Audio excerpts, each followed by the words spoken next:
সময় পৃথিবীতে সবচেয়ে মূল্যবান একটা জিনিস হচ্ছে সময়। এই সময় পৃথিবীর অন্যান্য যত সম্পদ আছে, সেটা স্বর্ণ, রূপা, হীরা বা আমরা জমি জমা বা যে কোনো ধরনের অ্যাসেট বলি না কেন, সেটা বিটকয়েন হোক বা ক্রিপ্টোকারেন্সি হোক বা ডলার হোক, সবচেয়ে মূল্যবান মানুষের হচ্ছে সময়। এই সময়ের কারণে মানুষ হয় দেখা যায় যে ধনী হয়, অথবা দেখা যায় যে সে গরিব হয়। একটা মানুষ কোথায় থাকবে সেটা সময়ের উপর নির্ভরশীল। মানুষ অনেক ভাবে যে আমরা কোনো একটা জায়গায় থাকি, আসলে আমরা কোনো জায়গায় অবস্থান করি না, আমরা সময়ে অবস্থান করি। আজ যদি আপনি না থাকেন তাহলে পৃথিবী থাকবে, আপনার এলাকা থাকবে, আপনার গ্রাম থাকবে, আপনার দেশ থাকবে, অথবা আপনি যেসব এলাকায় চলাচল করতেন সেই সব এলাকাও থাকবে। তার মানে দেখা গেল আপনি ছিলেন একটা সময়ের উপর ছিলেন। কারণ আজকে আপনার অবস্থান নাই, আপনি মৃত। এর কারণ হচ্ছে যে আপনার অবস্থান কিন্তু জায়গায় নেই, আপনি একটা সময়ে ছিলেন। আজ থেকে 50 বছর আগেও আপনার গ্রাম ছিল, আপনার দেশ ছিল, কিন্তু 50 বছর আগে যে সকল লোকেরা দাপটের সহিত আপনার এলাকায় বা আপনার গ্রামে বা আপনার উপজেলায় যারা দাপটের সাথে চলাচল করেছে, রাজত্ব করেছে, আজ কিন্তু তারা নেই। তাহলে স্থান কিন্তু টিকি পড়ে রয়েছে, কিন্তু তার সময়টা নাই। জায়গা কিন্তু এখনো আছে, আপনার উপজেলা, আপনার গ্রাম এখনো আছে, মানে জায়গায় রয়ে গেছে, কিন্তু সময় নেই। আজ থেকে 10 বছর আগে যে সময়টা ছিল সে সময়টা কিন্তু আজ নেই, কিন্তু 10 বছর আগে যে গ্রামটা ছিল বর্তমানে কিন্তু সেই গ্রামটা এখনো আছে। তার মানে স্থান টিকে আছে, কিন্তু সেই সময়টা আর নেই। রেডিওর যুগে মানুষ যখন রেডিও শুনতো, যে সময়টা ছিল, এখন কিন্তু সে সময়টা নেই। মানুষ এখন চাইলেও রেডিও শুনবে না, কারণ তথ্য প্রযুক্তি আরো এগিয়ে গেছে, বিজ্ঞান আরো এগিয়ে গেছে, টেকনোলজি আরো এগিয়ে গেছে। কিন্তু সেই রেডিওর সময়ে যে আমেজ ছিল বা সেই সময়ে যে পরিবেশ ছিল, সেই পরিবেশ কিন্তু এখন আর নেই। তার মানে রেডিওর সময়ে যখন যারা শুনতো, সেই সময় আর এখনকার সময় বিভিন্ন পার্থক্য লক্ষ্য করা যায়। তার মানে বোঝা গেল যে একটা মানুষ সময়ের উপর নির্ভরশীল, একটা মানুষ তার সময়ের উপর অবস্থান করেন। মানুষ ভাবে পৃথিবীতে সম্পদ হচ্ছে স্বর্ণ, রূপা, হীরা বা সম্পত্তি, পেট্রোল, ডিজেল, ক্রিপ্টোকারেন্সি বা বিটকয়েন, যাই আমরা বলি না কেন। কিন্তু আপনি খেয়াল করে দেখেন, সেই মানুষটাই যদি তার সময় না থাকে তাহলে সে কিন্তু এই পৃথিবী থেকে হারিয়ে যাবে, তার অবস্থান আর পৃথিবীতে থাকবে না। তাহলে আমরা বলতে পারি যে একটা মানুষ 60 বছর বেঁচে আছে, সেটা মূলত তার সময়ের উপর বেঁচে আছে, কোনো জায়গায় আমরা অবস্থান করতেছি না। আমরা বলতে পারি যে একজন লোক 1950 সাল থেকে 2010 সাল পর্যন্ত সে বেঁচে ছিল, এটা হচ্ছে তার অবস্থান, এটাই হচ্ছে তার সময়, আর এটাই তার লোকেশন। কেন 1950 সাল থেকে 2010 সাল পর্যন্ত যে সময়ের অবস্থানে সে কিন্তু বেঁচে ছিল, কিন্তু 2011 সালে সে জায়গা ঠিকই আছে, কিন্তু ওই লোকটা নাই। কেন নাই? কারণ ওই লোকটা সময় নাই। তাহলে আমরা বলতে পারি সময় খুবই মূল্যবান। পৃথিবীতে যারা ধনী হয়েছে, যারা সাফল্য অর্জন করছে, বা আপনি যাই বলেন না কেন, আমরা পৃথিবীর পরিভাষায় যদি আমরা সেটাকে বলি যে সাকসেসফুল পারসন যদি আমরা বলি, তাহলে সবাই কিন্তু সময়টাকে কাজে লাগিয়ে হয়েছে। অলস জীবনে বা কোনো কাজ না করে সময়টাকে অবহেলা করে পৃথিবীতে কেউ কোনোদিন সফলতা পায় নাই। হয়তো বলতে পারেন যে কোনো মানুষ ভাগ্যক্রমে পেয়ে গেছে বা উত্তরাধিকার সূত্রে পেয়ে গেছে। হ্যাঁ, মানুষ অনেক সময় দেখা যায় ভাগ্যক্রমে অথবা উত্তরাধিকার সূত্রে সফলতা অর্জন করতে পারে। অনেক সময় দেখা যায় যে কাজটা সঠিক টাইমে আপনি উপস্থিত ছিলেন, তাই সঠিক টাইমে আপনি কাজটা করার মুহূর্তেই দেখা গেল 1 ঘন্টার পরে আপনি সেটা সফলতা আপনি পেয়ে গেলেন। অথবা দেখা গেল যে পিতার বিশাল ব্যবসা বাণিজ্য সম্পত্তি সাম্রাজ্য প্রতিষ্ঠা করে গেছে, আপনি উত্তরাধিকার সূত্রে সেই সম্পত্তির মালিক হলেন, সেটাও সফল। কিন্তু মনে রাখবেন, আপনি যদিও উত্তরাধিকার বা ভাগ্যক্রমে কোনো একটা সফলতা যদি পেয়েও যান, সেই সফলতাকে ধরে রাখার জন্য আপনাকে পরিশ্রম করতে হবে। ফর এক্সাম্পল, ধরেন আপনি পৃথিবীতে আপনার পিতার উত্তরাধিকার সূত্রে আপনি 2টা ফ্যাক্টরির মালিক হলেন। এখন যদি আপনি সেই 2টা ফ্যাক্টরির মালিক হওয়ার পরে যদি আপনি সময়টাকে কাজে না লাগিয়ে, সময়টাকে অপচয় করে যদি আপনি সময় নষ্ট করেন, অলস জীবনযাপন করেন, তাহলে যে 2টা ফ্যাক্টরি ছিল সেটা আগামী 5 বছর বা 10 বছর পরে সেই 2টা ফ্যাক্টরি আপনার কাছে আর থাকবে না, সেটা অন্য কারো হয়ে যাবে। কারণ আপনি সময়টাকে কাজে লাগান নাই, আপনি পরিশ্রম করেন নাই, ফ্যাক্টরির পেছনে আপনি সময় ব্যয় করেন নাই যাতে এই 2টা ফ্যাক্টরি থেকে আপনি যেন আরো 3টা ফ্যাক্টরি করতে পারেন সেই জন্য, বা 5টা ফ্যাক্টরি যেন আরো করতে পারেন সে সময়টা আপনি কাজে লাগান নাই, যার কারণে আপনার সময়ের অপচয় করার জন্য, সময়কে অবহেলা করার জন্য দেখা গেল যে আপনার 2টা ফ্যাক্টরি ধীরে ধীরে লস খেয়ে আবার শূন্যতে আপনি নেমে গেলেন। তাহলে আমরা পরিশেষে বলতে পারি যে পৃথিবীতে মানুষ যদিও উত্তরাধিকার সূত্রে ভাগ্যক্রমে কোনো কিছু পেয়ে থাকে, কিন্তু সেই ভাগ্য বা উত্তরাধিকার সূত্রে যাই পান না কেন সেটাকে ধরে রাখার জন্য, নিজের সাম্রাজ্য প্রতিষ্ঠা করার জন্য আপনাকে অবশ্যই পরিশ্রম করে যেতে হবে। সম্রাট বাবর, বা আমরা যদি বলি যে কোনো একটা রাজা বলি, যে সম্রাট বাবরের কথাই আমরা যদি বলি যে সম্রাট বাবর সে উত্তরাধিকার সূত্রে না হয় তার সম্পত্তি, তার সাম্রাজ্য তার ছেলেকে দিয়ে গেছে, অথবা আমরা বলতে পারি যে সম্রাট আকবর সে তার সম্পত্তি আওরঙ্গজেবের কাছে দিয়ে গেছে, অথবা তার রাজত্ব বা সাম্রাজ্য দিয়ে গেছে। কিন্তু আওরঙ্গজেব যদি সে সম্পত্তি, সেই সাম্রাজ্য যদি দেখে না রাখতো, সময়ের সাথে যদি অবহেলা করত, সময়ের স্রোতে যদি গা ভাসিয়ে দিত, তাহলে তার এই সাম্রাজ্য আর থাকতো না। সে তার সাম্রাজ্য বিস্তার করতে পেরেছে আওরঙ্গজেব, যদিও সে উত্তরাধিকার সূত্রে পেয়েছে, কিন্তু আমরা বলতে পারি যে সম্রাট শাহজাহান হোক, আকবর হোক, বা আমরা আওরঙ্গজেবই বলি না কেন, যে কোনো সম্রাটকে আমরা বলি না কেন, বা দেশের যে কোনো রাজাকে আমরা বলি না কেন, তারা রাজার ছেলে তো রাজা হয়েছে ঠিকই, উত্তরাধিকার সূত্রে রাজার ছেলে রাজা হয়েছে, কিন্তু সে রাজত্ব ধরে রাখার জন্য সময়টাকে কাজে লাগাতে হবে। একটা জিনিস খেয়াল করে দেখেন,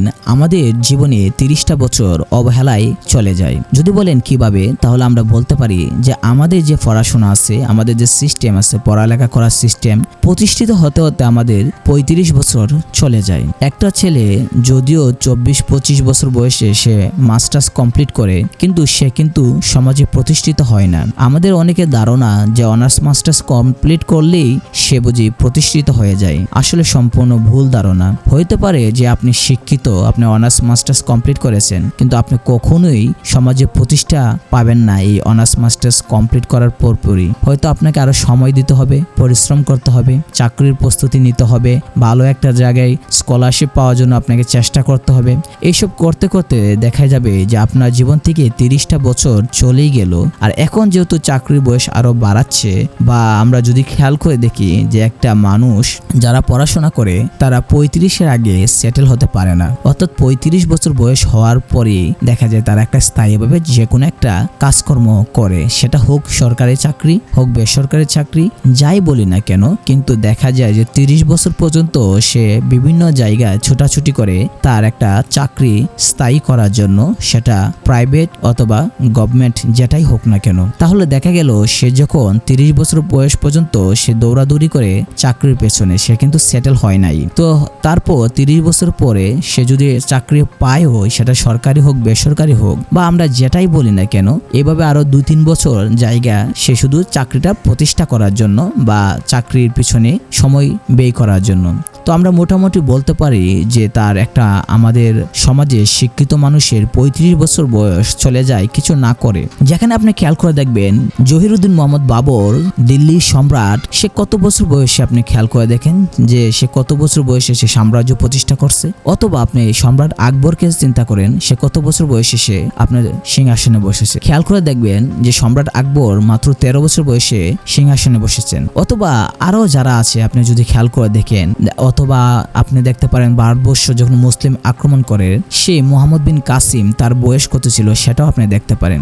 অথবা ইসলামিক যুগে আপনি যদি খেয়াল করে দেখেন যে ইসলামিক যুগে যেসব বীর সৈনিক ছিল বা যারাই ছিল, সফলতা আমরা যাদেরকে বলি, যারাই ছিল, তারা কিন্তু দেখা গেছে যে আপনার 20 থেকে 22 বছর বয়সের ভিতরেই তারা যে কোনো একটা পেশায় দক্ষ হয়ে তারা স্কিল অর্জন করে তারা সমাজে প্রতিষ্ঠিত হয়েছে। হয় কেউ বড় যোদ্ধা হয়েছে, কেউ সেনাপতি হয়েছে, কেউ যে কোনো একটা জিনিস নিয়ে গবেষণা করেছে। অর্থাৎ আমরা বলতে পারি যে আজ থেকে 500-600 বছর আগে যদি আমরা খেয়াল করি, তখনও আমাদের আশেপাশে সমাজ ব্যবস্থা ছিল এমন যে মানুষ 20 বছর 20 থেকে 22 বছর এর ভেতরে দেখা গেছে যে তারা সফল হয়েছে। আপনি খেয়াল করে দেখেন বেশিরভাগ মানুষ কিন্তু 20 বছরের আগেই সফল হয়েছে। দেখা যায় 17, 18, 19, 20 বছরের ভেতরে তারা কোনো না কোনো একটা স্কিল অর্জন করেছে, কোনো না কোনো একটা পেশায় দক্ষতা অর্জন করে তারা সেটেল হয়েছে। কিন্তু বর্তমানে দেখা যায় যে আমরা সেটেল হতে 35 বছর লাগে, অর্থাৎ জীবনের অর্ধেক বছর আমাদের চলে যায় আমাদের সেটেল হতে। অনিশ্চয়তার মধ্যে দিয়ে আমাদের জীবনের অর্ধেক বছর চলে যায়, অনিশ্চয়তার মধ্যে দিয়ে আমাদের জীবনের সুখ আহ্লাদ, জীবনের ইচ্ছা চাওয়া পাওয়া সবকিছু চলে যায়। আপনি খেয়াল করে দেখেন আমরা সময়টাকে কিভাবে মূল্যায়ন করতেছি বর্তমান সময়ে শিক্ষা ব্যবস্থার উপরে। এখনো আমাদের দেশে খেয়াল করে দেখেন, যারা গ্রামে আছে খেয়াল করে দেখেন, গ্রামের ছেলেরা এখনো দেখবেন যে 20-22 বছর বয়সে তারা বিবাহ বন্ধনে আবদ্ধ হয়। আপনি খেয়াল করে দেখবেন গ্রামের ছেলেরা তেমন পড়াশোনা করে না, দেখা যায় যখন 10 বছর বয়স হয় বা 7-8 বছর বয়স হয় তখন দেখবেন তাদেরকে ঢাকা, চট্টগ্রাম, সিলেট বিভিন্ন বিভাগীয় অঞ্চলে পাঠানো হয়, বিশেষ করে ঢাকায় পাঠানো হয়। দেখা যায় তারা কোনো জুতার কারখানায় অথবা ব্যাগের কারখানায় অথবা বেল্টের কারখানায় অথবা চামড়ার যে কোনো কারখানায় তারা সেখানে কাজ শিখে তারা ইনকাম করা শুরু করে দেয়। তো যেখানে আপনি একজন ব্যক্তি আপনাকে সফল হতে বা আপনার পড়াশোনা শেষ করে আপনি সেটেল হতে 30 বছরের পরে চলে যায়, 35 বছর বয়সে আপনাকে সেটেল হতে হয়। আর সেদিকে 8-10 বছরের একটা বাচ্চা সে কিন্তু 8 বছর থেকে 10 বছর থেকে সে কিন্তু বেল্টের, চামড়ার বা ব্যাগের কারখানায় গিয়ে সে কোনো একটা দক্ষতা অর্জন করে, কোনো একটা স্কিল অর্জন করে, কিভাবে ব্যাগ বানাতে হয়, জুতা বানাতে হয়, এগুলো শিখে। তো দেখা যায় যে যখন 2-3 বছর যায় তখন সে ভালোভাবে আয়ত্ত আনা হয়, তখন থেকে দেখা যায় 10-15 হাজার টাকা ইনকাম করা শুরু করে। 10 বছরের একটা বাচ্চা যখন কোন একটা কারখানায়, সেটা বেল্টের হোক বা চামড়া বা ব্যাগের হোক, সেখানে 10 বছরের বাচ্চা যদি মনে করেন যে সে কাজ শিখে এবং আরো 10 বছর যদি সে কর্ম করে, যখন তার বয়স 20 বছর হয় তখন দেখা যায় যে সে মোটামুটি সেটেল এবং সে নিজে একটা কারখানা দিয়ে সে নিজেই বসে যায়। তাহলে খেয়াল করে দেখেন যে গ্রামের একটা ছেলে 10 বছর বয়সে সে ঢাকায় চলে যায় কোনো ব্যাগের কারখানায় বা বেল্টের বা চামড়ার কারখানায়। 10 বছর থেকে কাজ শিখতে শিখতে যখন তার বয়স 15, 16, 17, 18 বা 20 বছর হয়, 10 বছর যখন কাজ করে তখন এই পেশা সংক্রান্ত সে একটা আইডিয়া পেয়ে যায়। তখন দেখা যায় সে পরবর্তীতে 20-22 বছর বয়সে সে নিজেই একটা গোডাউন ভাড়া নিয়ে সে কারখানা শুরু করে দেয় ব্যাগের বা চামড়ার বা বেল্টের। তো যে ছেলেটা 20 বছর বয়সে 10 বছর তার কর্মের অভিজ্ঞতা আছে, 10 বছর বয়স থেকে কাজ করে আরো 10 বছর 20 বছর বয়সে সে 10 বছরের কর্মের অভিজ্ঞতা আছে। আর আপনি 35 বছর বয়সে আপনি কিসের কর্মের অভিজ্ঞতা শেখাতে যাবেন? তাহলে খেয়াল করে দেখেন যেখানে 20 বছরের একটা ছেলে 10 বছরের ব্যবসা বাণিজ্য কাজের একটা অভিজ্ঞতা আছে, সেখানে আপনি 30 পার হয়ে যাওয়ার পর যখন কোনো আপনি চাকরি না পান, কোনো একটা কর্মে ঢুকতে না পারেন, তখন আপনি আরো 5 বছর আপনি কোনো না কোনো একটা সেটেল হন, ব্যবসা বাণিজ্য বা বিদেশ গিয়ে যে কোনো একটা কিছু করে আপনি সেটেল হন। আর ওইখানে দেখা যায় যে গ্রামের ছেলেটা 20 বছর বয়সে সে 10 বছরের অভিজ্ঞতা অর্জন করে কোনো একটা ব্যবসা বাণিজ্যে। তো দেখা যায় সে 20-25 বছর বয়সের ভিতরেই সে দেখা যায় সেটেল হয়ে যায়। 20-25 বছর বয়সের ভিতরেই দেখা যায় সে অনেক টাকার মালিক হয়ে যায়। এখন সে ছেলেটা দেখা যায় যে 20 বছর বয়সে বিবাহ করে ফেলে। তো তার দেখা যায় যেহেতু সে 20 বছর বয়সে সে বিবাহ করে ফেলে, আর আমরা যারা চাকরিজীবী আছি, আমরা যারা পড়াশোনা করি, অনার্স মাস্টার্স কমপ্লিট করার পরপরই কিন্তু আমরা চাকরি করতে পারবো না, ব্যবসা বাণিজ্য করতে পারবো না বা বিবাহ শাদী করতে পারবো না। অর্থাৎ আমি বোঝাতে চাচ্ছি আমরা যারা অনার্স বা মাস্টার্স কমপ্লিট করছি বা করতেছি তাদেরকে একটা চিন্তা করে দেখেন, সে কিন্তু অনার্স মাস্টার্স কমপ্লিট করার পরপরই কিন্তু সে চাকরি পাবে না, সে কিন্তু অনার্স মাস্টার্স কমপ্লিট করার পরপরই কিন্তু সে বিবাহ করতে পারবে না, কারণ সে তো এখনো সেটেল হয় নাই। তো সে বিবাহ করতে করতে 35 বছরে গিয়ে পৌঁছায়। আর যেখানে গ্রামের একটা ছেলে সে মাত্র 20 বছর বয়সে সে বিবাহ বন্ধনে আবদ্ধ হয়ে সে সংসার শুরু করে, আর আপনি 35 বছর বয়সে আপনি শুরু করেন বিবাহে। যে ছেলেটা 20 বছর বয়সে বিবাহ করে সে 40 বছর বয়সে সে দেখা যায় যে তার ছেলেও 20 বছর বয়সে হয়ে যায়, অর্থাৎ 19-20 বছর বয়সে হয়ে যায়। তো আপনি খেয়াল করে দেখেন যে 20 বছর বয়সে একটা ছেলে যদি বিবাহ করে তাহলে 40 বছর বয়সে দেখা যায় তার 18-19 বছর বয়সের একটা ছেলে থাকে, বা 40-এর আশেপাশে বয়সে দেখা যায় যে তার একটা উপযুক্ত একটা কি থাকে, ছেলে বা মেয়ে সন্তান থাকে। আর আপনি 35 বছর বয়সে বিয়ে করলেন, আপনার 40 বছর বয়সে দেখা গেল যে আপনার 5 বছরের একটা বাচ্চা। তো আপনি যখন 50 বছর হবেন তখন আপনার বাচ্চা তখন থাকবে আপনার 15 বছর থাকবে। তো দেখা যাবে যে আপনার বাচ্চা সেটেল হওয়ার আগে আপনি মারা গেলেন দুনিয়া থেকে, আপনার বাচ্চা 20 বছর হবার আগেই আপনি কিন্তু দুনিয়া থেকে চলে যাবেন। আমরা গড়া আয়ু যদি বিবেচনা করি বা আমাদের জীবন ব্যবস্থা যদি আমরা খেয়াল করে দেখি, মানুষ সাধারণত 50-60 বছরের ভিতরে মানুষ মারা যায়। কারণ আমরা জানি যে আমাদের 30 বছরের পর থেকে বা 40 বা 30 থেকে 35 এরপর থেকে আমাদের শরীরে বিভিন্ন ধরনের রোগ দেখা দেয়, বিভিন্ন ধরনের স্বাস্থ্য সংক্রান্ত বয়স বৃদ্ধির কারণে বিভিন্ন ধরনের রোগে আমরা আক্রান্ত হই। আমরা তখন আর সেই রকম কাজকর্ম করতে পারি না, যেগুলো আমরা শক্তি থাকে না তখন। এখন আপনি খেয়াল করে দেখেন যে 40 বছর বয়সে একটা লোক, তার 20 বছর বয়সে একটা সন্তান আছে, আর 40 বছরের একটা লোক, তার 5 বছর বয়সে একটা সন্তান আছে। তাহলে খেয়াল করে দেখেন, আপনি যদি 20 বছরের আপনি বিবাহ করেন, 20 বছরে বা 22 বছরে সরকারি নিয়ম অনুসারে আমরা যদি বলি, ধরলাম আপনি 21 বছর বয়সে আপনি বিবাহ করলেন, যেহেতু মেয়েদের 18 বছর আর ছেলেদের 21 বছর বা 22 বছর আমরা যদি খেয়াল করি, আচ্ছা ধরলাম আপনি 22 বছর বয়সে আপনি বিবাহ করলেন। তো আপনি যদি 22 বছর বয়সে বিবাহ করেন, তাহলে আপনি 42 বছর বয়সে বা 43 বছর বয়সে আপনি 20 বছরে একটা ছেলে থাকবে বা মেয়ে থাকবে, যেটাই বলি সন্তান থাকবে। আর এদিকে আপনি দেখা যাবে যে আপনি 40-42 বছর বয়সে আপনার 5 বছরে একটা বাচ্চা থাকবে, যারা 35-এ বিবাহ করে। তাহলে যে লোক তার জীবনে অর্ধেক বছর মানে 35 বছর সে পার করে ফেললো পড়াশোনার ভিতর দিয়ে, সেই লোক কিন্তু ক্ষেতের কাজকর্ম করতে পারবে না, সে কিন্তু শ্রমিক হিসেবে কাজ করতে পারবে না, সে কিন্তু নদীতে গিয়ে মাছ ধরতে পারবে না, সে কিন্তু ধান ক্ষেত বা আমরা যদি সবজি ফসল বা গরু ছাগল পালন করা, এগুলো সে পারবে না। কারণ যে সন্তানেরা বা যে ছেলেমেয়েরা আমরা যেটাই বলি না কেন, যেসব মানুষ পড়াশোনা করে তারা কিন্তু কাজকর্ম করে না, তারা বাড়ি কোনো পরিশ্রম করে না, তারা কখনোই শক্তিশালী বা ভারী মানে শ্রম দিয়ে কোনো কাজ করে না। আপনি খেয়াল করে দেখবেন আমাদের দেশে যে প্রায় আপনি খেয়াল করে দেখেন যে আমাদের দেশে যেসব স্টুডেন্ট পড়াশোনা করে, তারা কখনোই ভারী কোনো কাজ করে না, শ্রমশীল কোনো কাজ করে না। তাদের দিয়ে আপনি ভারী কোনো কাজ করতে পারবেন না, ভারী কোনো বস্তা তুলতে পারবেন না, বা কোনো ক্ষেত খামারে কাজ করতে পারবেন না। আমরা কিন্তু যারা গ্রামে থাকে তাদের কথা আমরা বলতেছি না,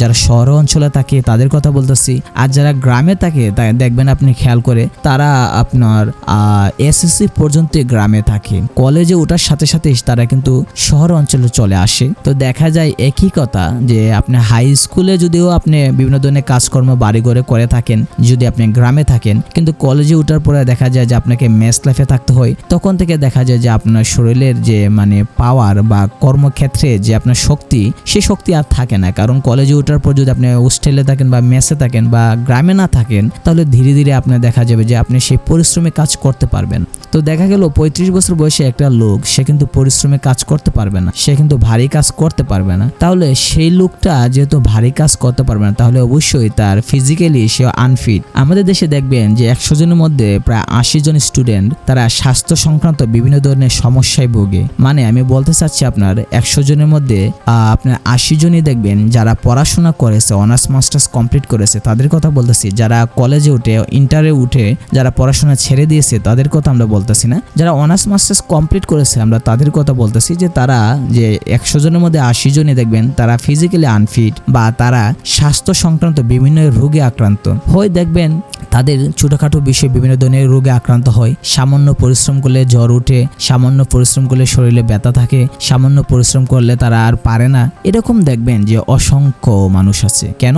কারণ আমরা যখন পড়াশোনা করি তখন দেখা যায় যে আমরা কিন্তু বাড়িঘরে আর এই যে পরিশ্রমিক কাজ, মনে করেন যে মাটি কাটা বা মনে করেন সবজি চাষ বা কৃষি কাজ বা গরু ছাগল ফালা, এইগুলো যে আমরা লালন পালন করা যে কাজটা, সেই ভারী কাজগুলো আমরা কিন্তু করি না। যারা পড়াশোনা করে তারা কি করে? স্কুল কলেজে যায়, ক্লাসে যায়, প্রাইভেটে যায়, আর বাসায় এসে পড়ে। আমরা যারা মানে ব্রিলিয়েন্ট স্টুডেন্ট তাদের কথা আমরা বলতেছি। আমরা যারা মনে করেন যে মোটামুটি মিডিয়াম স্টুডেন্ট যারা, তাদের কথা বলতেছি। মোট কথা আমরা বলতেছি যারা অনার্স মাস্টার্স কমপ্লিট করে তাদের, কিন্তু যারা ইন্টারে উঠে ইন্টারে কোনো রকমের পড়াশোনা করার পর আর পড়াশোনা করে না, তাদের ক্ষেত্রে আমরা বলতেছি না। আমরা বলতেছি মাস্টার্স কমপ্লিট করা যেসব স্টুডেন্ট আছে তাদের কথা আমরা বলতেছি, যে তারা দেখা যায় ফিজিক্যালি আনফিট। মানে 100 জনের মধ্যে 80 জনে দেখা যায় তারা মানে বসে থাকে, কোনো পরিশ্রম কাজ করে না, ভারী কাজ করে না। 20 জন ব্যতিক্রম যারা শরীর চর্চা করে, যারা শরীরের যত্ন নেই, ভারী কাজ পরিশ্রম কাজ করে, বডি ফিট রাখে, জিম করে, সেগুলো হচ্ছে ভিন্ন ব্যাপার।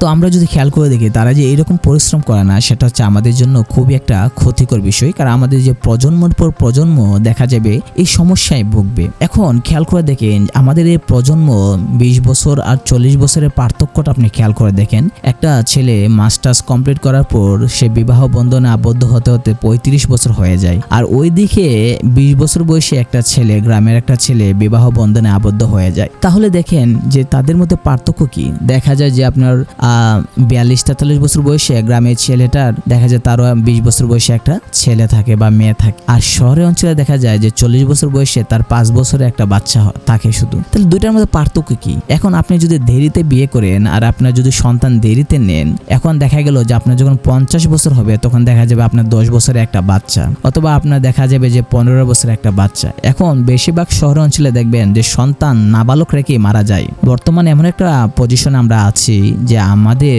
ছেলে মেয়ে, আগে তো দেখা গেছে যে দাদারা নাতি নাতনি দেখতো, কিন্তু এখন তো বাবা তো তার ছেলে বিবাহ দেখে যেতে পারে না, নাতি নাতনি তো দূরের কথা। আপনি খেয়াল করে দেখবেন এখন বর্তমান সময়ে আমরা যদি খেয়াল করে দেখি যে গ্রামের যে পুরুষরা আছে দেখবেন তারা 50 বছর বয়সে বা 45 বছর বয়সে দেখবেন যে তাদের নাতি নাতনি আছে। কিন্তু শহর অঞ্চলে গিয়ে দেখবেন 60 বছর একটা 60 বছর বয়সে একটা লোকের সন্তানদের দেখবেন যে তারা এখনো বিবাহ করে নাই। নাতি নাতনি তো পরের বিষয়। কেন? আপনি খেয়াল করেন যে শহর অঞ্চলে যেসব একটা লোক পড়াশোনা করেছে সে দেখা গেল 35 সে বিবাহ করেছে, তো দেখা যায় যে 35 বিবাহ করার পর 50, 55 বা 60 বছর বয়সে দেখা গেল তার 15 বছর বা 20 বছর বয়সে একটা সন্তান আছে। এখন 60 বছর বয়সে যখন দেখলো তার 20 বছর বয়সে একটা সন্তান আছে, সেই সন্তান তো এখনো পড়াশোনা করতেছে, তো সেই সন্তানটাকে তো সে 35 বছর বয়সে বিবাহ করাইবো। তাহলে দেখা গেল সে তো 60 বছর বয়সে যদি মারা যায় তাহলে তার সন্তানকে রেখে সে যখন মারা যাবে সে সন্তান না সমাজে সেটেল হয়েছে, না সে বিবাহ বন্ধনে আবদ্ধ হয়েছে, না লোকটা নাতি নাতনি দেখে মারা গেল।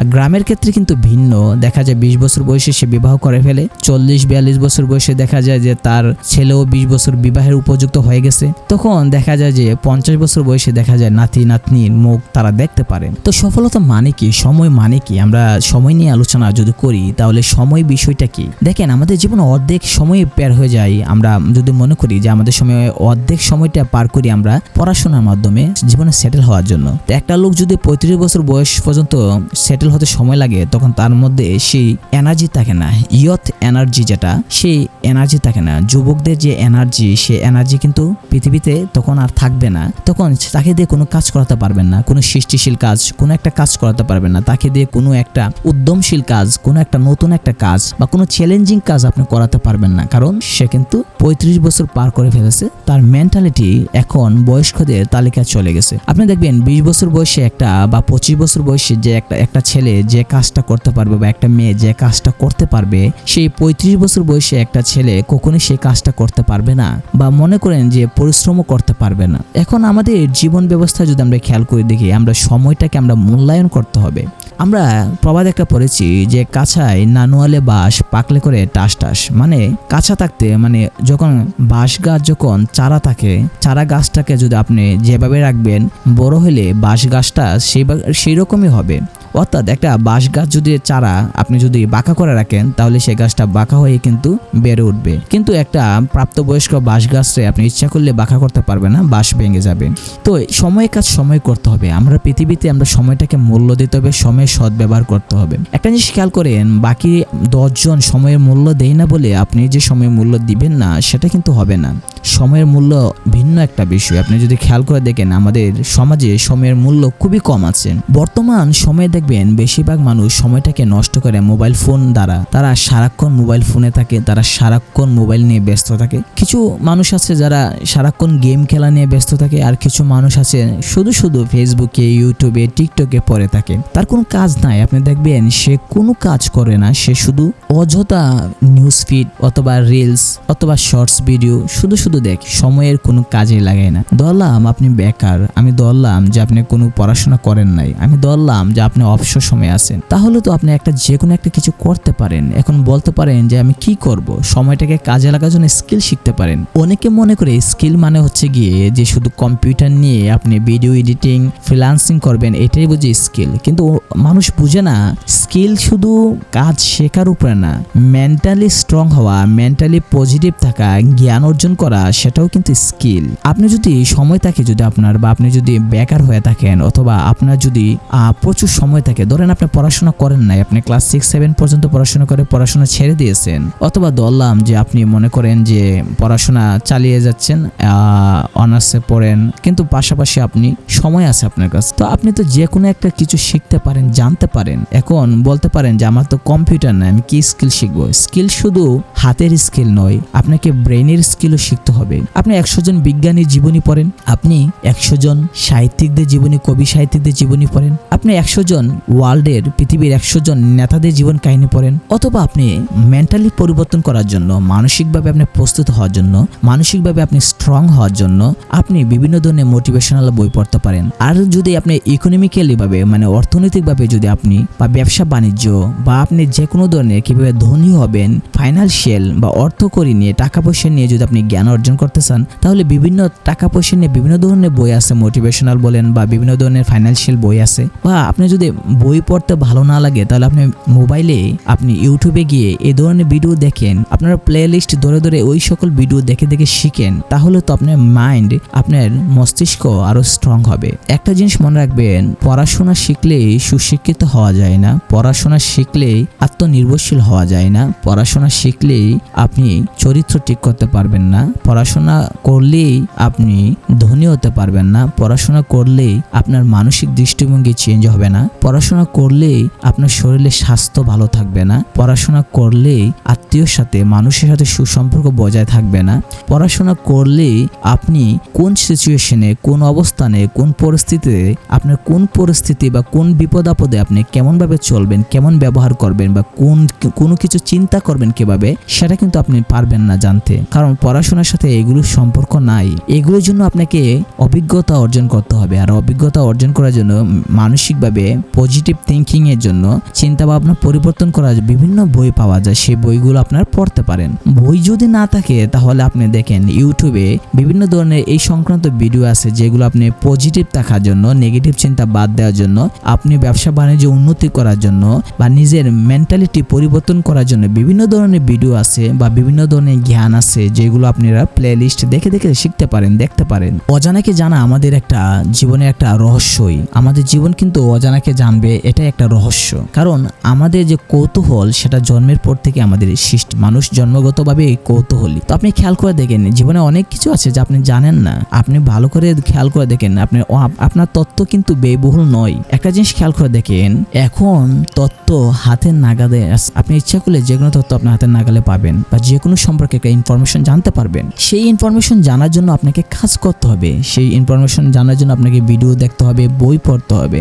আমাদের দেশে বেশিরভাগ মানুষ মোবাইলে শুধু ফানি ভিডিও আর এন্টারটেনমেন্ট ভিডিও আর কমেডি ভিডিও দেখে দেখে সময় নষ্ট করে। আপনি যে সকল মানুষকে মানে যে সকল চ্যানেলগুলো আপনি সাবস্ক্রাইব করে রেখেছেন বা যে সকল ফেসবুক পেজগুলো আপনি ফলো দিয়ে রেখেছেন, আপনি খেয়াল করে দেখেন ওই সকল পেজ কি, ওই সকল চ্যানেল কি, ইউটিউব চ্যানেল কি আদৌ আপনার দৃষ্টিভঙ্গি পরিবর্তন করতেছে, নাকি আদৌ আপনার অর্থনৈতিকভাবে আপনার উন্নতি হচ্ছে, নাকি তারা আপনাকে এমন কোনো কিছু শেখাচ্ছে? কোনো কিছু শেখাচ্ছে না, জাস্ট শুধু বিনোদন পাওয়ার জন্য আমরা সময়টাকে নষ্ট করি। আমরা বসে বসে শুধু সময়টাকে নষ্ট করার জন্য মজার মজার ভিডিও দেখি, কার্টুন দেখি, ফানি ভিডিও দেখি, আর জোকস ভিডিও দেখি, বা যত মানে ফালতু ভিডিও, থার্ড ক্লাস ভিডিও আছে যেগুলো আমার জীবনে কোনো কাজে লাগবে না, জাস্ট শুনে মজা পাইলাম, দেখে মজা পাইলাম, বা কানে শুনে মজা লাগলো, ফানি ভিডিও, এগুলো আমরা দেখি, সময় নষ্ট করি। কিন্তু সেই একই সময়টা যদি আপনি অন্তত 7 দিন যদি চিন্তা করেন যে আমি এই 7 দিন আমার টার্গেট যে আমি এই জিনিসটা করব, তাহলে আপনি করতে পারবেন। ধরেন আপনি 7 দিন চিন্তা করলেন যে আমি মোটিভেশনাল ভিডিও দেখব 7 দিন, তাহলে আপনি দেখতে পারেন। অথবা আপনি বলতে পারেন যে আমি 7 দিন একটা বই শেষ করব, তাহলে আপনি পড়তে পারেন। আপনি পিডিএফ, ইন্টারনেট থেকে পিডিএফ বই বের করে পড়েন। অথবা আপনি যদি মনে করেন যে কোনো একটা বিষয়ে আপনি ভিডিও দেখবেন, সেটাও দেখতে পারেন। ফর এক্সাম্পল, আপনি মেন্টালিটি পরিবর্তন করার জন্য আপনি চাচ্ছেন যে নিজেকে পরিবর্তন করতে চাচ্ছেন, তাহলে আপনি বিভিন্ন ধরনের বই পড়তে পারেন। যেমন rich dad poor dad, think and grow rich, alchemy, আরো পজিটিভ থিঙ্কিং, টাইম ম্যানেজমেন্ট, আরো অনেক বই আছে। আমরা তো অ্যাভেলেবেল শুধু এইগুলো জানি, আরো কিন্তু বই আছে যেগুলো আমরা জানি না। তো আপনি সেই বইগুলো পড়তে পারেন 7 দিন, অথবা আপনি এই 7 দিন শুধু এই সকল মোটিভেশনালি আমি যেগুলো বললাম থিঙ্ক অ্যান্ড গ্রো রিচ অথবা রিচ ড্যাড পুর ড্যাড নিয়ে পুরা বইটার উপরে কোথায় দেখেন যে ইউটিউবে অডিও আছে, সে অডিওটা আপনি শুনেন। আপনি ইচ্ছে করলে রাত্রে ঘুমানোর সময় আপনি যে কোনো একটা বইয়ের অডিও ছেড়ে দিয়ে আপনি ঘুমাতে পারেন। ফর এক্সাম্পল ধরেন আমরা ভাবলাম যে আপনি থিঙ্ক অ্যান্ড গ্রো রিচ নামে একটা বই আছে যেগুলো আপনাকে শেখাবে কিভাবে আপনি ধনী হবেন। তাহলে এই যে থিঙ্ক অ্যান্ড গ্রো রিচ এই বইটা যেটা আপনাকে ধনী হওয়া শেখাবে, সেই বইটার অডিও কোনো না কোনো ইউটিউব চ্যানেলে আছে সম্পূর্ণ বইটার। আপনি ইচ্ছা করলে সেই ভিডিওটা দেখে শিখতে পারেন। আর যদি মনে করেন না আমি শুনবো, তাহলে আপনি এক কাজ করতে পারেন, রাত্রে ঘুমানোর সময় এই ভিডিওটা চালিয়ে আপনি ঘুমান। তো একটা মানুষ সাধারণত ঘুমাইতে পড়লে, বিছানায় পড়লে কিন্তু ঘুম আসে না, কমপক্ষে 30-40 মিনিট সময় লাগে ঘুমাইতে। এই 30-40 মিনিট মোবাইল না টিপে আপনি অডিওটা চালিয়ে দিয়ে আপনি ঘুমান। তো আপনি যদি 30 মিনিটও যদি আপনি শুনেন, তারপর যদি ঘুমিয়েও যান, তাহলে 30 মিনিট যে শুনছেন সেগুলো পরের দিন আবার বাকি 30 মিনিট থেকে শুরু করবেন। এভাবে আপনি এটা দেখেন বা শুনেন, তাহলে আপনার মেন্টালিটি পরিবর্তন হবে। একটা কথা কি জানেন, সত্য কথা, যে মানুষ ভালো কিছু পছন্দ করে না, মানুষ ভালো কিছু চায় না। আপনি খেয়াল করে দেখেন, ইউটিউবে বা ফেসবুকে অনেক ভালো ভালো পেজ বা চ্যানেল আছে। ইউটিউবে অনেক ভালো ভালো চ্যানেল আছে, অনেক ভালো ভালো পেজ আছে। গিয়ে দেখবেন ওই সকল ভিডিওতে মানুষ কেউ দেখবে না। মানুষ দেখবেন যে ফানি ভিডিও, ফালতু ভিডিও যেগুলো আছে, এইগুলো দেখবেন লাখ লাখ ভিউ আসতেছে। কেন মানুষ দেখে না? কারণ আমাদের যে যুব সমাজ, সেটাকে ধ্বংস করার একটা হাতিয়ার হচ্ছে এই সোশ্যাল মিডিয়াগুলো। আপনার চোখে শুধু মোবাইল ছাড়া আর কিছু আপনি দেখতেছেন না। আপনি দেখবেন আপনাদের ভাত খাইতেছেন, সেটা কি খাইতেছেন সেটা দেখবেন না। এমনকি বর্তমান সময়ে ছেলে মেয়েরা বাথরুমে গেলেও মোবাইল নিয়ে যায়। এটাই কিন্তু সত্য যে বাথরুমে গেলেও তারা মোবাইল নিয়ে যায়, মোবাইল টিপতেছে। তো আপনি খেয়াল করে দেখেন, একটা নেশার মধ্যে আপনারা আছেন যে মোবাইল টিপা। সারাক্ষণ ফেসবুক, সারাক্ষণ ইউটিউব, কি দেখেন? কোনো কিছুই না, কোনো উপকারে আসে না, শুধু জাস্ট সময় নষ্ট করা আর বিনোদন নেওয়া।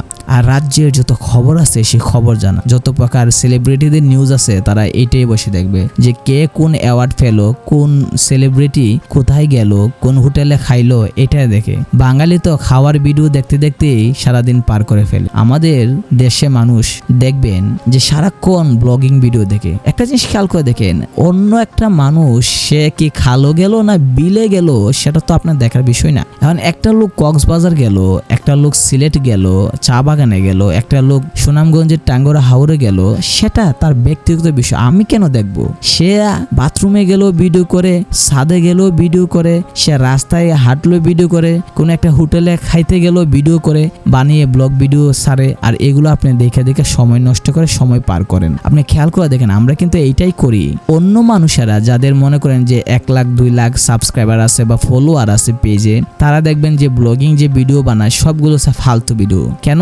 এই ভিডিওগুলো হচ্ছে ঘুরে একই কথা, সকালবেলা ঘুম থেকে কি করলাম, দাঁত ব্রাশ করলাম, কি করলাম না করলাম, কি দেয়া খাইলাম, কি রান্না করলাম, কোন হোটেলে চা খাইলাম, এইগুলো নিয়ে আপনি এই ধরনের ব্লগিং ভিডিও দেখে আপনি সময় নষ্ট করে কি লাভ? আপনি কি শিখলেন? এমন তো অনেক ব্লগিং ভিডিও আছে যেগুলো আপনি দেখবেন যে ঐতিহাসিক জিনিসগুলো আপনাকে দেখা, ঐতিহাসিক ঘটনাগুলো আপনাকে বর্ণনা করে দেখা, বা ঐতিহাসিক কোন একটা স্থানে গিয়ে সেই স্থানে কি কি ঘটেছিল সেগুলো বর্ণনা করে।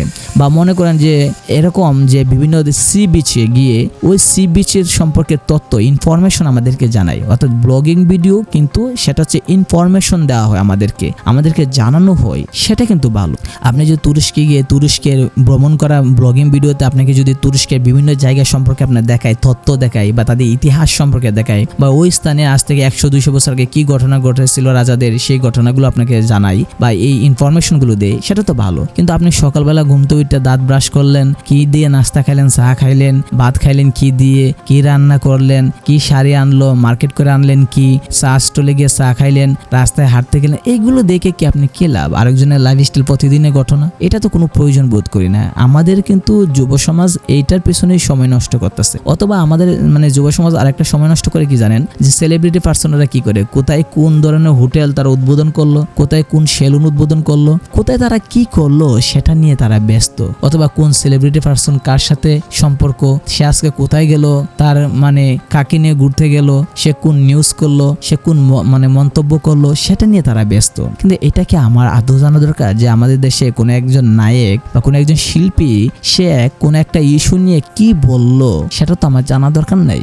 আমার অযথা সময় নষ্ট করার কোনো প্রয়োজন বোধ করি না। তার চেয়ে ভালো হতো যদি আপনি সময়টাকে এইটাই কাজে লাগাইতেন। আমাদের দেশে মানুষ তো বিজ্ঞান নিয়ে তেমন চর্চাই করে না। আপনি খেয়াল করে দেখেন আমাদের দেশে বিজ্ঞান নিয়ে কয়টা পেজ আছে, কয়টা ইউটিউব চ্যানেল আছে যেটা বিজ্ঞান সায়েন্স নিয়ে কাজ করে। তাদেরকে যদি বলেন যে পৃথিবীর বাইরে মহাকাশে যার কি কি আছে, বা আপনি যদি বলেন যে মঙ্গলের বৈশিষ্ট্য বলেন বা বৃহস্পতির বৈশিষ্ট্য বলেন, যে গ্রহটা কেমন, তার কয়টা উপগ্রহ আছে, বা আমাদের যে নাসা কি কাজ করতেছে, বা বিভিন্ন ধরনের মানে যে সংস্থা আছে মহাকাশ সংস্থা, যেমন ইন্ডিয়ান আছে ইসরো, বা রাশিয়ান আছে এইগুলো, বা চায়নারা যে মহাকাশে কি করতেছে সেগুলো কি জানেন না। অথবা কোন দেশে কোন বিজ্ঞানীরা কোন ধরনের জীবাণুর ওষুধ আবিষ্কার করছে, কোন ধরনের টেকনোলজি নতুন আবিষ্কার করছে, বানাইছে, সেগুলো কি জানেন না। অথবা আরো কতগুলো আছে বিজ্ঞান সংক্রান্ত অনেকগুলো নিউজ আছে, ভিডিও আছে যেগুলো আপনি দেখতে পারেন।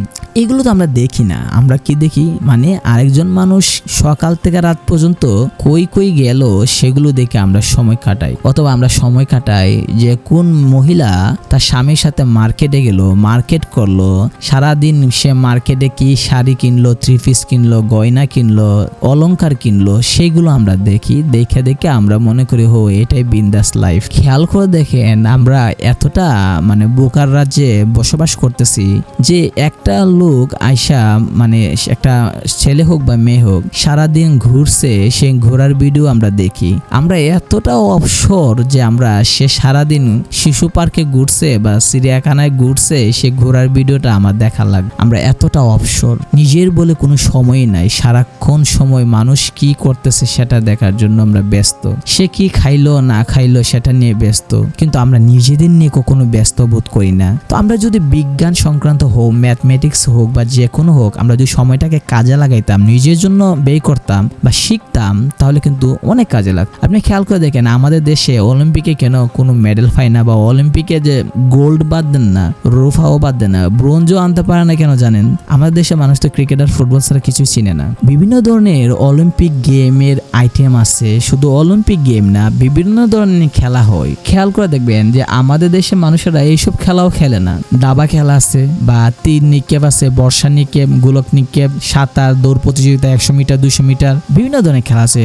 অথবা আপনি দেখতে পারেন আরো অনেক খেলা আছে যেগুলো অলিম্পিকে খেলা হয়। তা আপনি কি বলতে পারবেন, বা আমরা কি বলতে পারবো যে আমরা বাংলাদেশের মানুষেরা দাবা খেলায় ভালো এক্সপার্ট, ক্যারাম খেলায় ভালো এক্সপার্ট, যে তারা ইন্টারন্যাশনাল ভাবে তারা পুরস্কার পেয়ে আসছে?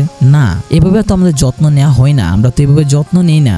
আপনি যদি দাবা খেলা মোটামুটি পারেন, তা আপনি স্থির করেন যে আপনি দাবা খেলায় এক্সপার্ট হবেন, এতটা মাস্টার হবেন দাবা খেলায় যেন আপনাকে ইন্টারন্যাশনাল পর্যায়ে আপনি খেলে পুরস্কার নিয়ে আসতে পারেন। বা ক্যারাম খেলায় আপনাকে কখনো ভেবেছেন? না, কখনোই ভাবেন নাই। কেন ভাবেন নাই? আমরা তো শুধু দুইটা খেলায় চিনছি, সেটা হচ্ছে ক্রিকেট আর ফুটবল। ফুটবলে যদিও আমাদের সাফল্য নাই, তবে ক্রিকেট খেলাটা আমরা চিনছি। ব্যাডমিন্টন আছে, সেগুলোকে আমরা, ভলিবল আছে, এগুলোকে আমরা খেলি, বা আমরা এগুলো সেই টেবিল টেনিস আছে, না এগুলো তো আমরা পারি না। আমি ওইটাই বোঝাতে চাচ্ছি যে আমরা সময়টাকে নষ্ট করার টাইম দিয়েছে। আপনি যদি দাবা খেলা এক্সপার্ট হন, ক্যারামে এক্সপার্ট হন, বা 100 মিটার দৌড়ে এক্সপার্ট হন, তাহলে কিন্তু এটাও একটা কাজ। বা সাঁতারে এক্সপার্ট হন, সেটাও একটা কাজ। ইন্ডিয়ার ছেলেমেয়েরা দেখবেন তারা ইংলিশ চ্যানেল পার করে সাঁতার কাটা, আর আমাদের দেশের লোকেরা সেই সকল পড়া মুখস্থ করে যে কোন লোক, ইন্ডিয়ার কোন ছেলে কোন মেয়ে ইংলিশ চ্যানেল পার করছে, কয় ঘন্টায়, কত তারিখে, এবং তার নাম কি, এইগুলোই আমরা মুখস্থ করি, পরীক্ষায় আসবে। নিজে তো কখনো ইংলিশ চ্যানেল পার করবেন না, কিন্তু তাদেরটা বসে বসে মুখস্থ করবেন। আপনি খেয়াল করে দেখেন পাশের দেশগুলোতে যে শিক্ষা ব্যবস্থা বা সময়ে টাইম ম্যানেজমেন্ট, তারা কিন্তু অনেক এগিয়ে যাচ্ছে। আমাদের দেশ শুধু সময় মানে কি সেটা বুঝে বলতে কি, যে পড়াশোনার মাঝে সময়, আর পৃথিবীতে কোনো কাজে সময় নাই। একমাত্র সময়টা তারা পড়াশোনার ব্যাপারেই বুঝে, যে পড়াশোনার জন্য সময় দরকার, আর অন্য কোনো কাজে নাই। আমাদের দেখেন আমাদের দেশে 100 জনের মধ্যে 90 জন গৃহিণী, মানে মহিলা, তারা কিন্তু শুধু রান্না বান্না, ঘর মোছা ছাড়া আর কোনো কাজ পারে না। এটা কিন্তু সত্য। আপনি খেয়াল করে দেখেন আমাদের দেশের মহিলারা, এরা শুধু, মানে আমি বলতেছি যারা গৃহিণী, যাদের পেশা গৃহিণী, চাকরিজীবী মহিলাদের কথা বলতেছি না, যাদের পেশা গৃহিণী তারা শুধু দেখবেন যে সারাক্ষণ ঘরে রান্না বান্না আর দেখবেন যে ঘরে কাজকর্ম করে জীবন পার করে দেয়, কিন্তু তারা তো কোনো একটা স্কিল শিখতে পারে ঘরে বসে। এখন আপনি বলতে পারেন ঘরে বসে কি স্কিল আছে? হ্যাঁ, ঘরে বসে অনেক স্কিল আছে। ওই যে আমি আগে বলছি আপনাকে যে আপনি দাবা খেলা শিখেন ঘরে বসে, ক্যারাম খেলা শিখেন, অথবা আরো কত খেলা আছে, ব্যাডমিন্টন আছে।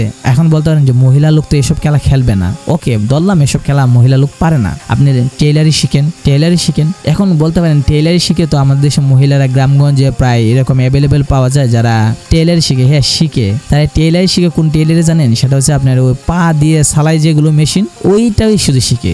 আধুনিক মেশিন টেইলারি শিখে না তারা, তাদের দেখবেন যে পা দিয়ে শুধু ওই দুই একটা জামা কাপড় সেলাই করাটাই শুধু শিখে, তাছাড়া ভিন্ন কোনো কিছু শিখে না। এটাই বাস্তব। আপনি দেখবেন তারা ওই আদি আমলে যে লুঙ্গি সেলাই করা আর 3 পিস সেলাই করা ওইটাই পারে, আর কিছু পারে না। তো আপনি ঘরে বসে টেইলারিটা শিখেন, শিখে আপনি বিভিন্ন ধরনের নকশা, এমব্রয়ডারি বলা হয় যে মেশিনগুলো আছে এগুলো আনেন। বিভিন্ন ধরনের মানে টেইলারি মেশিনের বিভিন্ন ধরনের মেশিন আছে, সেগুলো আপনি আনেন, সেগুলো শিখেন, সেগুলোতে এক্সপার্ট হয়ে ডিজাইন নিজে নিজে বের করেন। শুধু ওই যে আদি আমলে 100 বছর আগে যে পাউডার সেলাই তো মেশিন, এই মেশিন আপনি এখনো মানে চালাইতেছেন, শিখতেছেন। আপডেট হন, যুগের সাথে আপডেট হন। আগে মানুষ পা দিয়ে টেইলারি মেশিন মানে শিখছে, এখন আপনি মোটর দিয়ে মেশিন শিখেন, যেগুলো আপনার আধুনিক যে টেইলারি মেশিনগুলো আছে এগুলো আনেন, নতুন নতুন ডিজাইন আপনি শিখেন। শেখার জন্য তো ইউটিউব আছে, ফেসবুক আছে, ওইখান থেকে শিখেন। সেটা কিন্তু করবে না। তো তারা কিন্তু সময়টাকে মূল্য দেয় না। আমাদের দেশে যে 90% গৃহিণী যারা আছে তাদের কাছে সময় কোনো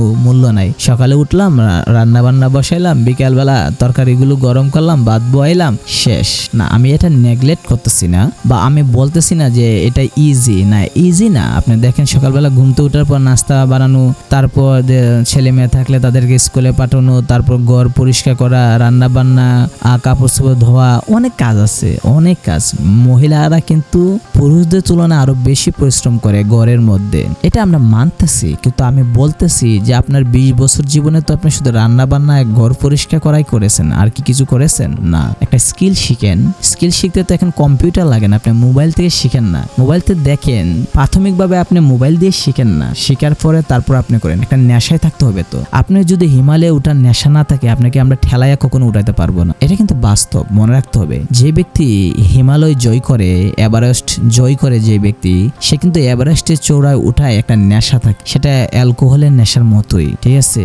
দেখবেন যারা ড্রাগ এডিক্টেড বা যারা অ্যালকোহল সেবন করে বা বিভিন্ন ধরনের নেশাগ্রস্ত, তারা দেখবেন যে 24 ঘন্টার মধ্যে 20 ঘন্টায় দেখবেন শুধু এটা নিয়ে ভাবে, ঠিক আছে? তাহলে তারা যদি একজন মানে নেশা আসক্ত ব্যক্তি যদি 24 ঘন্টার মধ্যে 20 ঘন্টায় শুধু সে কোথায় নেশা করবে এটা নিয়ে ভাবে, যে কিভাবে লুকায়া নেশা করবে, কোন রুমে গিয়ে নেশা হবে, কোন ভাঙা বাড়িতে চিপা চাপাত গিয়ে মানে সে করবে, সেটা কিন্তু সে মানে মাথার মধ্যে এইগুলো নিয়ে সে সারাক্ষণ সময় পার করে। তো আমি একইভাবে বলতে চাইতেছি যে আপনি এভারেস্টের চূড়ায় যদি ওঠার নেশা না থাকে, তাহলে আপনাকে কেউ ঠেলাইয়া এভারেস্টের চূড়ায় উঠাতে পারবে না। তো আপনি 20 বছর ধরে দেখা গেল যে আপনি রান্না বান্না বা কাজকর্ম, ঘরে কাজকর্মই করলেন, আর কোনো ইচ্ছাই থাকলো না আপনার, তাহলে তো আপনি তো একই রকম। আপনি 2 ঘন্টা সময় দেন সারাদিনে, 24 ঘন্টার মধ্যে 2 ঘন্টা আপনি সময় দেন, যেটা আপনি একটা স্কিল শিখবেন। আপনি বলতে পারেন আমি কি স্কিল শিখে কি বাচ্চা? ধরলাম আপনি স্কিল শিখলেন না, তাহলে আপনি এক কাজ করেন, আপনার মাইন্ড ফ্রেশ করার জন্য বা মেন্টালি চেঞ্জ করার জন্য, আপনি মেন্টালি চেঞ্জের জন্য যে ভিডিও আছে সেগুলো আপনি দেখেন। সেটা তো দেখেন না। বিভিন্ন ধরনের কোর্স আছে যেগুলো মেন্টালি চেঞ্জ করা হয়, আপনার মন মানসিকতা পরিবর্তন করাবে। আপনার যদি এখনো মন মানসিকতা যদি আপনি যে 1950 সালের মতো থাকে, তাহলে তো হবে না, ঠিক আছে? এই যে 1950 সালে যে নিয়ম ছিল কি, যে ঘরে বৈশা মহিলারা শুধু কাজকর্ম করবে আর কোনো কাজ করবে না, কিছু করবে না, আর তাদের কাজ এতটুকুই, এই চিন্তা ভাবনা তো করলে হবে না। এখন তো যুগ পাল্টাই গেছে। এখন আপনি যদি নিজের মানসিকতা যদি পরিবর্তন করতে চান, তাহলে কি আপনাকে অবশ্যই বিভিন্ন ধরনের মানসিক চেঞ্জের, মেন্টালিটি চেঞ্জের, মন মানসিকতা পরিবর্তন করার জন্য বিভিন্ন ধরনের ভিডিও আছে যেগুলো আপনার মেন্টালি ভাবে রিচ করবে। বই পড়েন, আপনি সপ্তাহে একদিন বই, মানে সপ্তাহে একটা বই শেষ করেন, পরে আপনি যে কোনো একটা বই মানে মেন্টালি চেঞ্জের জন্য মোটিভেশনাল বই যেগুলো আছে, যেগুলো মানুষকে দৃষ্টিভঙ্গি পাল্টায়, বি পজিটিভ যে বইগুলো আছে, এই বইগুলো আপনি সপ্তাহে একটা বই শেষ করেন। এইভাবে আপনি 6 মাস করেন, সপ্তাহে একটা বই শেষ করেন 6 মাসে লাগে। তাহলে আপনি যদি মানে সপ্তাহে যদি একটা করেন, তাহলে 1 মাস হবে 4টা, 6 মাস হবে হচ্ছে 24টা, আপনি 24টা বই 6 মাসে শেষ করেন পরে এইরকম মানে দৃষ্টিভঙ্গি বদলানোর বই, তাহলে 24টা বই যদি আপনি চেঞ্জ করেন বা মানে পড়েন, তাহলে দেখা যাবে 6 মাস পরে আপনার মেন্টালিটি অনেক উপরে উঠে গেছে। দেখবেন যে আপনার আত্মীয় স্বজন যদি তাকে নিচতলায়, আপনার মেন্টালিটি চলে যাবে 5 তলায়। মানে গ্রামের মানুষেরা দেখবেন মহিলারা অযথা ঝগড়াঝাগড়ি করে, অযথা কোনো বিষয় না, অযথা বিষয় নিয়ে শুধু ঝগড়া করে। ঘরের পানি পড়লে ঝগড়া করে, উঠানের পানি আরেক উঠানে গেলে ঝগড়া করে, মহিলা এক ঘরতে আরেক ঘরে গেলে ঝগড়া করে, আমার ছেলে বা মেয়ে যদি পাশের বাড়ি থেকে খেলে তাহলে ঝগড়া করে।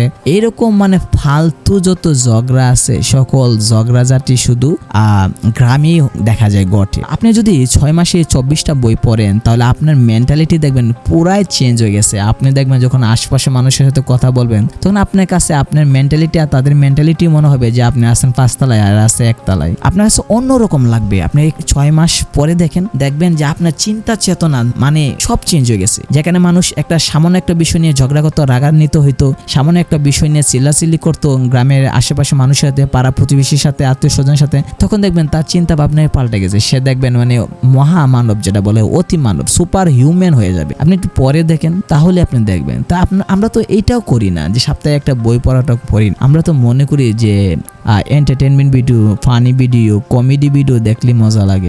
মানে কি বলবো, আমরা ফানি ভিডিও ছাড়া আমরা কিছু বুঝি না। আর যত রাজ্যের যত খবর আছে, সেলিব্রিটি খবর, আবার কিন্তু নিউজ বলতে ওই নিউজ বলতেছি না যে কোন দেশে কি হইলো, আমাদের দেশে কোথায় অ্যাক্সিডেন্ট করলো, কোথায় কি ঘটনা ঘটলো, সেই নিউজ বলতেছি না। আমরা বলতেছি নিউজ হচ্ছে এটা, খবর হচ্ছে এটা, যে কোন সেলিব্রিটি কোন হোটেলে গিয়ে খাইলো, কোন সেলিব্রিটি কার সাথে সম্পর্ক করলো, কোন সেলিব্রিটি কোথায় ঘুরতে গেল, ওইটা আমরা বলতেছি।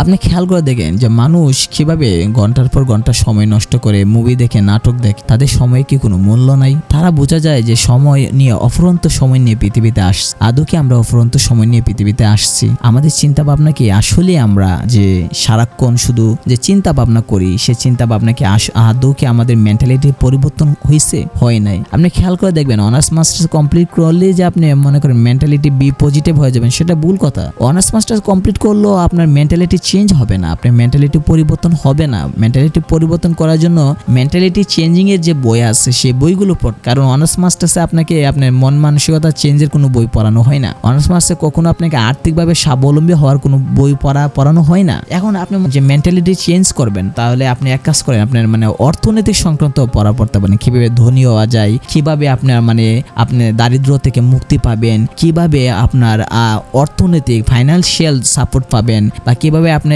অ্যাসেট সম্পদ আপনি কাজে লাগাবেন, কিভাবে আপনি সম্পত্তি গড়ে তুলবেন, কিভাবে আপনার মানে অর্থনৈতিকভাবে আপনি স্বাবলম্বী হবেন, ধনী হবে, মিলিয়নিয়ার হবেন, মিলিয়নিয়ার বলেন, বিলিয়নিয়ার বলেন, যেটাই বলেন না কেন হবেন, সেটা আপনি খেয়াল করেন। সেই সংক্রান্ত বই পড়েন, সেই সংক্রান্ত ভিডিও দেখেন, প্লেলিস্ট দেখে আপনি প্লেলিস্টে যতগুলো এপিসোড আছে সবগুলো এপিসোড দেখেন। তা না দেখে শুধু অযথা সময় নষ্ট।